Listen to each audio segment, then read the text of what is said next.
Siamo con Igor Marcolongo di InfoCert per parlare di un appuntamento che è in programma questa domenica a Torreglia, siamo nel bacino euganeo, un appuntamento sportivo. Di che cosa si tratta? Si tratta del Torreglia Running Day.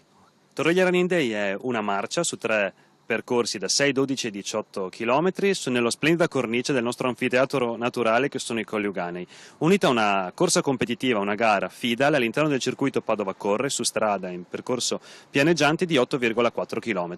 Il tutto con uno scopo benefico: raccogliere fondi per fare solidarietà alla Fondazione Telethon, una fondazione che da anni si occupa della ricerca contro le malattie rare, malattie che colpiscono pochissimi bambini tipicamente nel mondo, per le quali non esistono delle cure e che Telethon è riuscita a portare avanti con un grande successo in questi ultimi anni.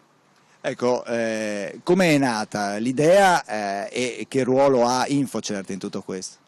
L'idea è nata proprio dall'azienda, da InfoCert. InfoCert è una certification authority, quindi si occupa di informatica. Tuttavia è convinta che non è necessario essere solo un'azienda, è necessario fare un passetto in più, è necessario diventare una comunità che anche si apre a quelle che sono le realtà circostanti, si apre alle esigenze della solidarietà. Quindi un progetto di responsabilità sociale che si è sposato con la partnership con Telethon e con una passione generale in azienda per quello che era il running. Il tutto mettendolo insieme in una partnership tra il pubblico e il privato, perché il Comune di Torreglia ha sposato fin da subito l'iniziativa, diventando parte attiva nell'organizzazione con una collaborazione veramente proficua tra InfoCert e Comune.